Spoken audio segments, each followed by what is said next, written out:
మ్మ్. ఒక్కసారి ఊహించుకోండి, మనం చిన్నప్పటి నుండి ఆ మ్యాప్స్ చూస్తూనే ఉన్నాం కదా.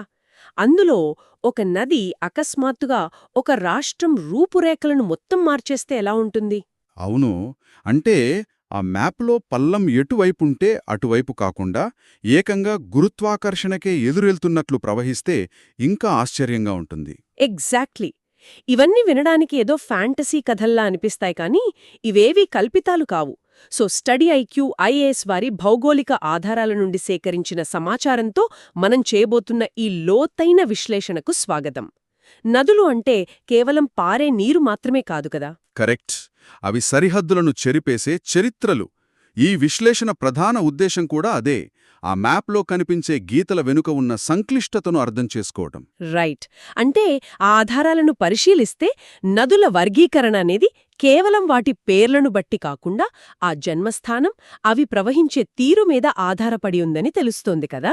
అవును. అవి హిమాలయాల్లో పుట్టి ఏడాది పొడవునా ప్రవహిస్తున్నాయా లేదా పీఠభూమిలో పుట్టి వర్షం మీద ఆధారపడుతున్నాయా అనేది చాలా ముఖ్యం. వాటి పుట్టుక, ప్రయాణం, ముగింపు ఇవన్నీ ఒక ఖచ్చితమైన వ్యవస్థను ఏర్పాటు చేస్తాయి. సో దీన్ని కాస్త విడమర్చి చూద్దాం మనం. ఈ నదుల భౌగోళిక, రాజకీయాల గురించి లోతుగా వెళ్లే ముందు అసలు వీటి ప్రవర్తన ఎలా ఉంటుందో ఒక బేసిక్ ఐడియా కొద్దాం. తప్పకుండా. మనకు ప్రధానంగా రెండు రకాల నదులు కనిపిస్తాయి. ఒకటి హిమాలయన్ నదులు, రెండు ద్వీపకల్ప లేదా పెనిన్సులార్ నదులు. హ్మ్.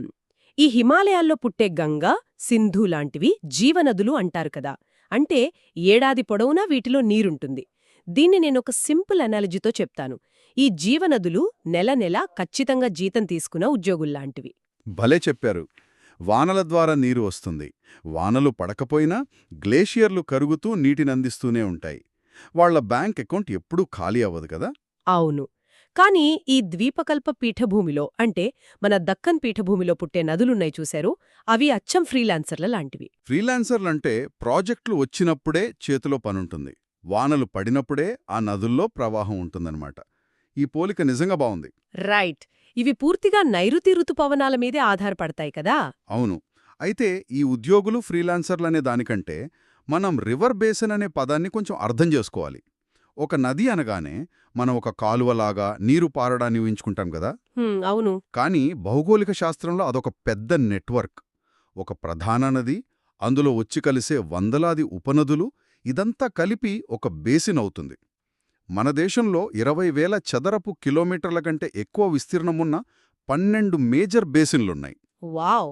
20,000 చదరపు కిలోమీటర్లు? అంటే దాదాపు మన దేశంలోని కొన్ని చిన్న రాష్ట్రాల అంత విస్తీర్ణం కేవలం ఒక నది బేసిన్ ఆక్రమిస్తుందన్నమాట. ఖచ్చితంగా. నదులు అంటే కేవలం నీటి వనరులు కాదు, అవి ఎకనామిక్ జోన్లు. ఆ బేసిన్ పరిధిలో పడే ప్రతి చుక్క వర్షం ఫైనల్గా ఆ ప్రధాన నదిలోకి చేరుతుంది. ఈ బేసిన్లు కేవలం భౌగోళికంగా ఉంటే పర్వాలేదు కానీ అవి సరిహద్దులను దాటుకుంటూ వెళ్ళినప్పుడే అసలు ప్రాబ్లం స్టార్ట్ అవుతుంది కదా. అవును. ఇక్కడే నీరు రాజనీత్యాలను ఎలా శాసిస్తోందో అర్థం చేసుకోవడానికి మనం వాయువ్య సరిహద్దుల్లోని సింధు నదీ వ్యవస్థను చూడాలి. ఆ టిబెట్లోని మానస సరోవర్ దగ్గర పుట్టే ఈ సింధు నది ప్రయాణం ఏకంగా 3,120 కిలోమీటర్లు కదా. ఇక్కడ నన్ను బాగా ఆశ్చర్యపరిచిన విషయమేంటంటే ఈ నదిలో ఎంత చరిత్ర ఉందో అంతే భవిష్యత్తు కూడా ఉంది. ఎలాగంటారు? అంటే ఒకవైపు చూస్తే ఝీలం నది ఒడ్డున అలెగ్జాండర్కు పోరస్కు మధ్య బ్యాటిల్ ఆఫ్ హైడాస్పస్ జరిగింది. ఇంకోవైపు రావి నది ఒడ్డున హరప్పా నాగరికత బయటపడింది.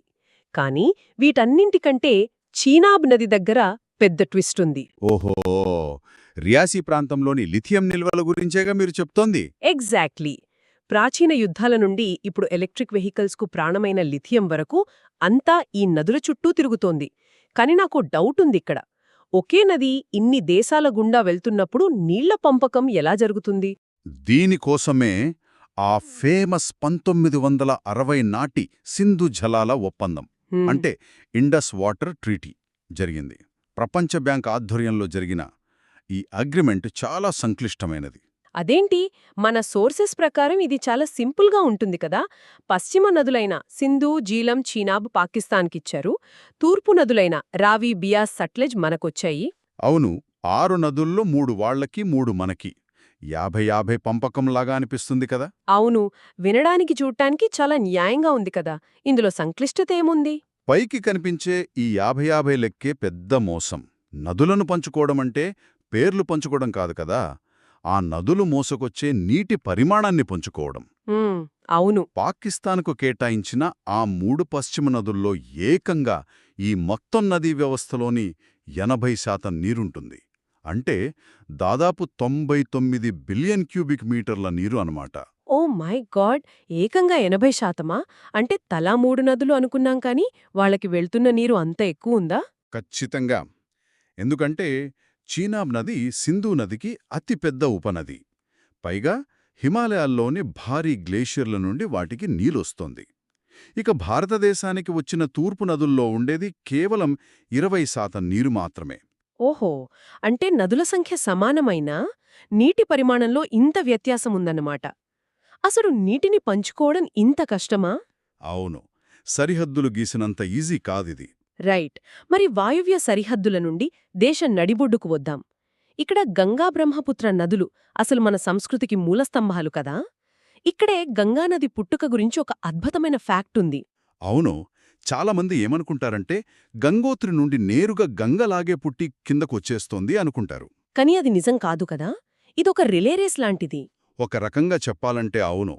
ఆ విశాలమైన పర్వత శ్రేణుల్లో ఏ ఒక్క గ్లేషియర్కు ఒక మహానదిని ఒంటరిగా పుట్టించే కెపాసిటీ లేదు. అవును, అందుకే సతోపంత్ గ్లేషియర్లో పుట్టిన అలకనంద నది కిందకొస్తుంటే దారిలో చాలా నదులొచ్చి కలుస్తాయి కదా. ధౌళిగంగా, నందాకిని, మందాకిని ఇలా. ఎగ్జాక్ట్లీ. అలా కలుసుకుంటూ వచ్చి పంచప్రయాగాలని ఎంపరుస్తాయి. చివరగా దేవప్రయాగలో భగీరథీ నదితో కలిశాకే ఆ ప్రవాహానికి గంగా అనే పేరు వస్తుంది. అమేజింగ్ అసలు. ఇదే బ్రహ్మపుత్ర నది విషయానికొస్తే ఇది మరొక వింత. ఒకే నదికి ఇన్ని పేర్లుండటం నేనెక్కడా చూడలేదు. 2900 కిలోమీటర్ల పొడవైన ఈ నదిని టిబెట్లో యార్లంగ్ ఛాంగ్పో అంటారు కదా. అవును, అరుణాచల్ ప్రదేశ్లోకి రాగానే సియాంగ్ అంటారు. అస్సాంలోకి ఎంట్రవగానే బ్రహ్మపుత్ర అంటారు. మళ్ళీ బంగ్లాదేశ్లోకి వెళ్ళాక జమునా అంటారు. ఇదంతా వింటుంటే నది ఒకటే అయినా ఆయా ప్రాంతాల ప్రజలు దాన్ని తమ సొంతం చేసుకున్నట్లు అనిపిస్తుంది. నిజమే.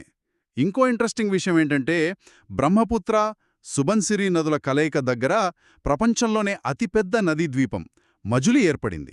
సముద్రంలో ద్వీపాలుండటం కామన్, కానీ ఒక నది మధ్యలో ద్వీపం ఏర్పడటం ఈ బ్రహ్మపుత్ర నది సైజుకి నిదర్శనం. అయితే ఈ నదులు ఎప్పుడూ వరాలను మాత్రమే ఇవ్వోగదా. మనం నదుల విషాదం గురించి కూడా ఖచ్చితంగా మాట్లాడుకోవాలి. అవును, ఉదాహరణకు కోసీ నదిని తీసుకుందాం. దీన్ని సారో ఆఫ్ బీహార్ అంటారు. మ్మ్, ఈ పదం నేను చాలాసార్లు విన్నాను. కానీ వరదలు ప్రతి నదికీ వస్తాయి కదా. కోసీ నదికే ఈ పేరెందుకొచ్చింది? ఇక్కడే మనం అసలు ఆ వరదలు ఎందుకొస్తాయో తెలుసుకోవాలి. ఈ కోసి నది హిమాలయాల నుండి చాలా ఏటవాలుగా అంటే స్టీప్ స్లోప్లో కిందికి దిగుతుంది. ఓహో, ఆ వాలు వల్ల నీటికి బాగా వేగం వస్తుందన్నమాట. కరెక్ట్. ఆ వేగంలో తన వెంట విపరీతమైన మట్టిని, రాళ్లను, ఒండ్రును తెస్తుంది. కాని అది మైదాన ప్రాంతంలోకి రాగానే వాలు లేకపోవడం వల్ల ఆ నీటి వేగం సడన్గా పడిపోతుంది. అంటే వేగం తగ్గగానే ఆ పైనుండి తెచ్చిన మట్టంతా అక్కడే డిపాజిట్ చేసేస్తుందా? ఎగ్జాక్ట్లీ. దీనివల్ల ఆ నది తన ప్రవాహ మార్గాన్ని తానే పూడ్చేసుకుంటుంది. నీటికి దారి లేక పక్కకు తిరిగి కొత్త దారిని వెతుక్కుంటోంది. అంటే రాత్రికి రాత్రే 10 కిలోమీటర్లు తన దారిని మార్చుకుంటోంది. My God! తన దారిని తానే బ్లాక్ చేసుకుని ఆ కొత్త దారి వెతుక్కునే క్రమంలో ఊళ్లను ముంచేస్తుందన్నమాట. ఇది చాలా భయంకరంగా ఉంది. అవును, కానీ దీనికొక పరిష్కారం కూడా మన భౌగోళిక శాస్త్రంలోనే ఉంది. ఒకప్పుడు దామోదర్ నదిని సారో ఆఫ్ బెంగాల్ అనేవారు. హ్మ్, ఇది కూడా ఇలాగే వరదలు సృష్టించేదా? అవును, కానీ దామోదర్ వ్యాలీ కార్పొరేషన్ వాళ్ళు ఆ నదిపై పంచాయత్, మైథాన్ లాంటి పెద్ద డ్యాములు కట్టారు. ఆ డ్యాములు వరద నీటిని అడ్డుకుని మట్టిని ఆపేసి నీటిని నెమ్మదిగా కిందకు వదులుతాయి. వావ్! ఆ కంట్రోల్డ్ ఫ్లో వల్ల ఇప్పుడు బెంగాల్కు వరద ముప్పు తప్పడమే కాకుండా అది వ్యవసాయానికి వరంగా మారిందనమాట. ప్రకృతిని అర్థం చేసుకుంటే ఎంత లాభమో కదా. ఖచ్చితంగా. ఇక ఇప్పుడు మనం మంచుతో కరిగే హిమాలయ నదుల నుండి ద్వీపకల్ప పీఠభూమి నదుల వైపు వెళదాం. ఇక్కడ ఆశ్చర్యపరిచే భౌగోళిక వింతలు చాలా ఉన్నాయి. హా, ఇందులో మొదటిది లూని నది కదా. దీని కథ నాకొక సస్పెన్స్ థ్రిల్లర్లాగా అనిపించింది. ఒక నది పుడితే అది కిందకు ప్రవహించి ఎక్కడో ఒక సముద్రంలో కలవాలి కదా. సాధారణంగా అయితే అలాగే జరగాలి. కాని అరావలి కొండల్లో పుట్టే ఈ లూని నది బలోత్రా అనే ప్రాంతం వరకు చాలా స్వచ్ఛమైన తీయటి నీటితో ప్రవహిస్తుంది. ఆ తర్వాత అకస్మాత్తుగా ఉప్పునీరుగా మారిపోయి ఎడారిలో ఎగిరిపోతుంది. ఇది ఎలా సాధ్యం అసలు? ఈ మార్పు వెనుక ఉన్న మెకానిజం చాలా సింపుల్. బలోత్ర వరకు ఆ నది రాతినేల గుండా ప్రవహిస్తుంది కాబట్టి నీరు స్వచ్ఛంగా ఉంటుంది. కాని బలోత్ర దాటాక అది ప్రవేశించేది ఎడారి ప్రాంతం. ఓహో, ఎడారి ఇసుకలోకి వెళ్తోందన్నమాట. అవును, ఆ ఇసుక పొరల్లో లక్షలాది సంవత్సరాలుగా పేరుకుపోయిన ఉప్పు లవణాలుంటాయి. దానికి తోడు ఎండ తీవ్రతకు నీరు ఆవిరైపోతూ ఉంటుంది. సో నేలలోని ఉప్పంతా నీటిలో కరిగిపోయి ఉప్పు నీరుగా మారుతుంది. వావ్! అంటే నేలలో దాగి ఉన్న ఉప్పు ఆ నదిని మింగేస్తోందన్నమాట. భూమి పైపొరలు నీటి రుచిని ఎలా మారుస్తాయో అనడానికి ఇదొక బెస్ట్ ఎగ్జాంపుల్. కరెక్ట్. ఇక ద్వీపకల్ప నదుల్లో మరో పెద్ద మిస్టరీ ఉంది. అదే డక్కన్ పీఠభూమి వాలు గురించే కదా. మన మ్యాప్లో చూస్తే పడమర ఎత్తుగా ఉండి తూర్పు పల్లంగా ఉంటుంది. అందుకే గోదావరి, కృష్ణా లాంటి నదులన్నీ తూర్పు వైపు వెళ్లి బంగాళాఖాతంలో కలుస్తాయి. ఇదంతా లాజికల్గానే ఉంది. కానీ నర్మదా మరియు తపతీ నదులు మాత్రం దీనికి పూర్తిగా విరుద్ధంగా తూర్పు నుండి పశ్చిమం వైపు ప్రవహిస్తాయి. అంటే అరేబియా సముద్రం వైపన్నమాట. అదే విచిత్రం. అంటే గురుత్వాకర్షణకు ఎదురెళ్లి పైకి ప్రవహిస్తున్నాయా ఏంటి అనిపిస్తుంది నాకు. ఇదెలా సాధ్యం? చూసేవాళ్లకు వాలుకు ఎదురెళ్తున్నట్లే అనిపిస్తుంది. కాని ఇక్కడ భూమి లోపల ఒక రహస్యముంది. అదే పగులు లోయలు, అంటే రిఫ్ట్ వ్యాలీస్. పగులు లోయలా అంటే ఏంటి? లక్షలాది సంవత్సరాల క్రితం జరిగిన టెక్టానిక్ మార్పుల వల్ల వింధ్యా, సాత్పురా పర్వతాల మధ్య భూమి పగిలి ఒక లోతైన లోయ ఏర్పడింది. ఈ లోయ తాలూకు వాలు భారతదేశం మొత్తమున్న వాలుకు వ్యతిరేకంగా పశ్చిమ వైపుకు ఉంటుంది. ఆహా, అర్థమైంది. అంటే ఒక పెద్ద కేక్ మధ్యలో పగులు వచ్చి కిందకు కుంగిపోతే నీళ్లు ఆ కేక్ పైభాగం వాలును కాకుండా ఆ పగులు లోపల ఉన్న వాలును అనుసరించి ఎలా వెళ్తాయో అలాగన్మాట. ఎగ్జాక్ట్లీ. అందుకే నర్మదా, తపతీ నదులు మిగతా భూభాగంతో సంబంధం లేకుండా ఆ పగులుగుండా పశ్చిమ వాల్లో ప్రయాణిస్తాయి. అమ్మేజింగ్. భూమి అంతర్గత నిర్మాణమే ఈ నదుల ప్రయాణాన్ని శాసిస్తోందన్నమాట. ఇవే కాదు, మహీ అనే మరో నది ఏకంగా కర్కటరేఖను 2 సార్లు ఖండించడం కూడా భలే వింతగా ఉంటుంది. అవును, ఇవన్నీ భౌగోళిక అద్భుతాలు. సరే, ఇప్పుడు ఈ భౌగోళిక వింతల నుండి మన దక్షిణ భారత నదుల గురించి చూద్దాం.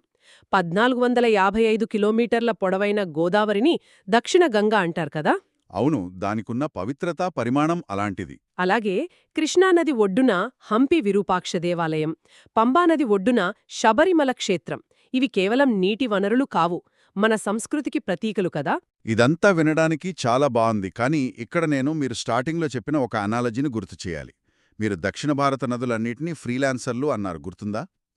అవును, అన్నాను. వానలు పడితేనే కదా వాటికి నీళ్లొస్తాయి, మంచుకొండలు లేవు కదా అని అన్నాను. లాజికల్గా ఆలోచిస్తే అదే జరగాలి. కాని ఇక్కడే ప్రకృతి మన లెక్కలను తలకిందులు చేస్తుంది.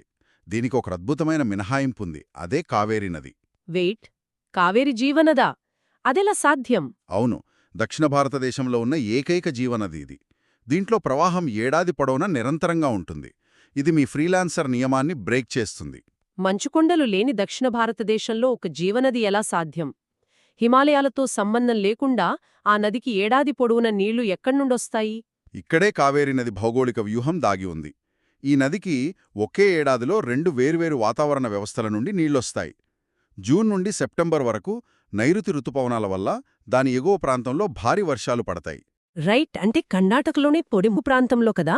మరి సెప్టెంబర్ తర్వాత ఆ వానలు ఆగిపోతాయి కదా, అప్పుడు పరిస్థితేంటి? అప్పుడే అసలు మ్యాజిక్. కావేరీ బేసిన్ దిగువ ప్రాంతమంటే తమిళనాడు ప్రాంతం అక్టోబర్-నవంబర్ నెలల్లో వచ్చే ఈశాన్య రుతుపవనాల దారిలో ఉంటుంది. ఓహో, అంటే మళ్లీ చలికాలంలో కూడా ఈ నదికి భారీగా వర్షపు నీరు అందుతుందన్నమాట. కరెక్ట్. ఇలా సంవత్సరంలో 2 వేర్వేరు రుతుపవనాల ద్వారా దీనికి నీరు అందటం వల్లే ఇది దక్షిణ భారతదేశపు ఏకైక రెయిన్ఫెడ్ పెరీనియల్ రివర్గా నిలిచింది. వావ్! అంటే ఒక ఉద్యోగి పొద్దున ఒక కంపెనీలో డే షిఫ్ట్ చేసి రాత్రి ఇంకో కంపెనీలో నైట్ షిఫ్ట్ చేసి అకౌంట్ నిండుగా ఉంచుకున్నట్లుందేది. భలే పోల్చారు, కరెక్ట్గా సరిపోయింది. నిజంగా ఈ లోతైన విశ్లేషణ ద్వారా నదుల గురించి ఊహించని ఎన్నో విషయాలు తెలుసుకున్నాం. గంగానది పుట్టుక దగ్గర్నుండి కోసీనది విధ్వంసం వరకు, నర్మద పగులులోయ నుండి కావేరీ నది వ్యూహం వరకు ఎన్నో అద్భుతాలు కదా.